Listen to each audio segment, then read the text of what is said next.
So I've just arrived in New York, $3 to $10 million. What can money buy here in the city?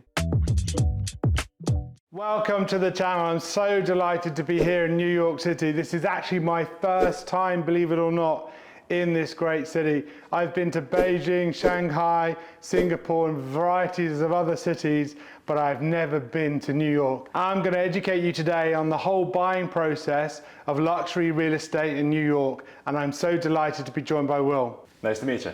Fantastic, let's go. Okay, so I'm just arrived. We're looking at some amazing properties on 15 West. 15 West 96th Street. 15 West 96th Street. I'm getting used to my coordinates here, north, south, east, west.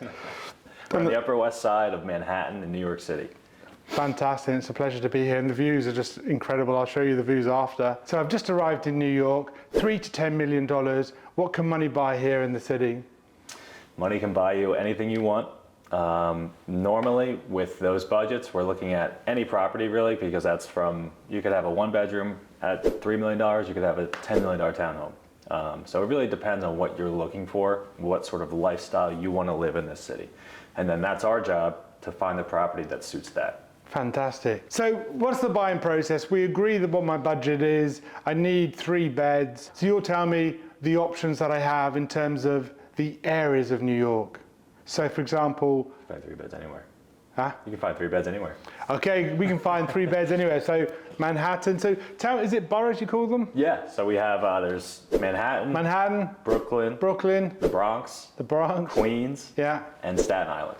So those are the 5 boroughs that we can look at to buy real estate property. Mm-hmm. And are there favorites? Are there some areas more expensive than others? Manhattan is probably the most expensive, and then you'll have Brooklyn, and then Queens, and then the Bronx. So international buyers would probably be buying in Manhattan, would they? Yeah, there's mostly international buyers are looking for condos because co-ops are pretty strict. So in New York City, you have condos, co-ops, and condos are about 25% of the market. So that means out of 100,000 apartments, 25,000 will be condos, and then 75,000 will be co-ops. What are co-ops? I've never heard of that terminology so far, Will. It's a cooperative building. That means that the building was refinanced, usually happened in like the 70s, 80s in the city, and they became essentially corporations that own the building. So when you're buying a co-op, you're technically not even buying real property. You're buying shares within that corporation that is the building. Okay. So like a studio could be 20 shares of the building. Yeah. They still resell, they have appreciation, but you're going to see a price differential between condos and co-ops of about 20%. So if you have the same exact unit in a condo and the same exact unit in a co-op, the condo will be about 20% more expensive, just because with condos you own real property. You have a lot more freedoms. There's not a co-op board that's going to kind of control what you can and can't do. There's a condo board, but they're usually more strict or less strict. So it's really important to understand how that relates to ownership, whether it's a co-op or just a straightforward condo. Correct. Wow. Yeah.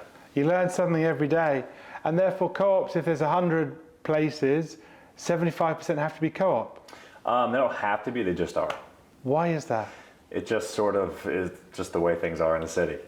So if you have 100 flats, 75% would be, so is that because... It's not an exact number, but as a guide. There. So is that because it's more affordable to have people that teach and lower paid jobs maybe?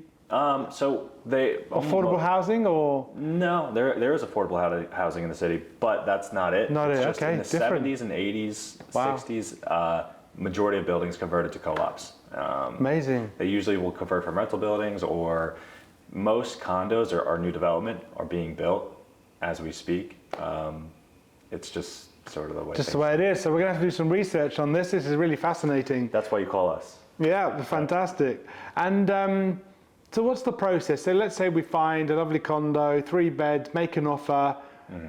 It's agreed. What happens next? Then you start doing your due diligence, and you sign the contract, and then. So you do the due diligence. Is that sort of a property valuation, or? It's everything. So you and your attorney would go through and look through the contract, look through everything, sign the contract, and at that point, then you start into the evaluation, getting an inspection, getting everything done, going through all of the purchase details with your attorney. So Will, tell me, how long is it going to take from starting the process to closing? If you're buying a condo, it's usually going to be 30 to 60 days. 30 to 60 days. So I'm imagining that a 60-day completion is due to financing? Or It's would due to- financing take it longer? Or Financing usually does take longer. Okay. And then there's the condo board. They have to go through your whole application and pretty much approve you for the building. wow. So even though I love the property, Yep. someone might not love me, and I can't buy that condo. Yeah. And then there's Wow. Does that happen? it does. Well, not as much with condos. Condos, it's a little different. It's a lot easier. Co-ops, you can be denied. That's like a 60 to 90 day process. Can Wow. even be up to 4 to 5 months. And you can be denied by the board, and they don't even have to tell you why, which is crazy. And there's no appeal process. No. So with a co-op, if you love the apartment and you make an offer, Yep. the co-ops can still Exactly. deny you your dream home. Yeah. That's incredible. But with all of those strict parts, you have a 20% cheaper option than. Sure. Okay, I don't like the sound of that too much. It's So- tough. And most people don't, but a lot of people don't know that. And then they come here and they see something and they think like, oh, it's an apartment like anywhere else and it's a co-op, whatever, I'll figure it out. And then they get to that point and it doesn't work out. So that's why like early on in the process as a buyer, you need to find the right agents who are going to educate you and kind of help you out with that whole thing. That's important. So what about townhouses? If I wanted more, there must be gardens here. I mean, I've just seen lots of towers so far. So where are the townhouses in New York? So they're all over the city, actually. Okay. Mostly on the Upper West Side, Upper East Side. You Upper have West, a lot Upper in the East. West Village, Yeah. Greenwich Village, some amazing properties. They are everywhere, but they're also going to come with a lot more space and a lot more money that's needed Sure. to buy them. So how much would a townhouse cost? It really depends on what you're getting. So if it's newer, 4 right, beds? 4, 5? I mean, is it... they always have a lot of Right. space. Okay. It just depends on what you get with it. Some have elevators, some Okay. don't. Okay. Some neighborhoods, like there's one that just sold in Greenwich Village for $22 million. It really depends on the neighborhood, what you're looking for, the square feet. You could get something in Kips Bay or Midtown East area for between 2 and 3 million. But up here you could get something right down there for 14, 12. Just depends on what you're looking for. Wow, it's incredible. So it's a whole array of things. And then you can go all the way out to Brooklyn and get something for $1.5 million. That's exactly the same here, but it's just because it's so far away and not in Manhattan. It could So- be a fraction of the price. So Manhattan is considered prime real estate Correct. for New York City? Wow. And do they rent well? Are they good investments? They are, yeah. They do rent well.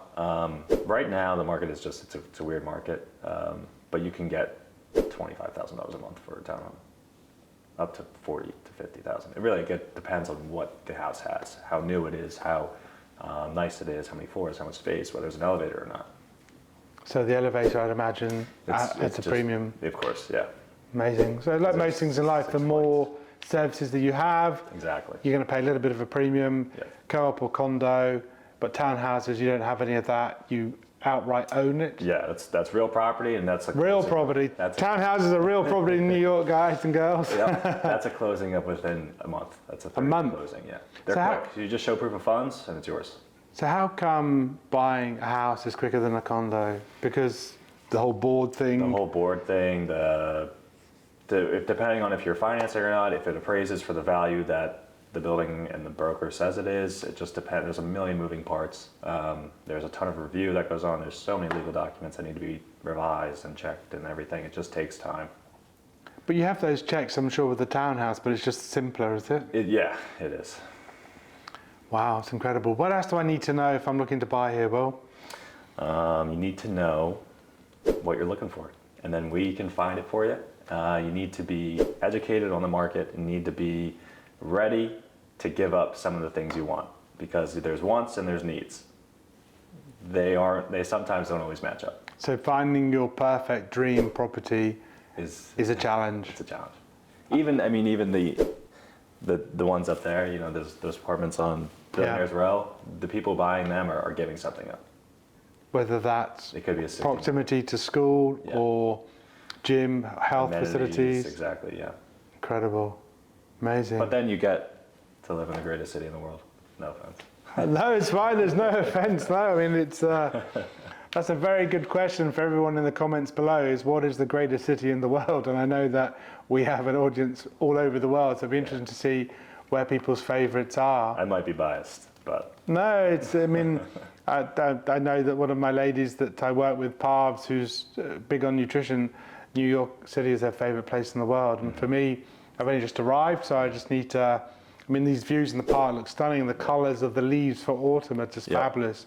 So I just need to find out that for myself in terms of what do I think about the best. Yeah. Incredible. Anything else we need to cover?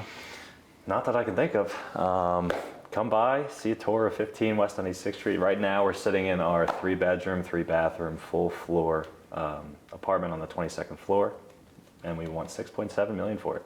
So here we are, $6.7 million, 22nd floor, 3 beds, and unbelievable views. So beautiful. Incredible. Well, thank you. So guys, thank you so much for watching today. Always remember to like and subscribe, and we look forward to showing you some other more amazing properties in New York. And if you want to reach out to Will, his details will be below. Thank you very much for watching, and thank you, Will. Of course. Thank you. Good man. Cheers. Good.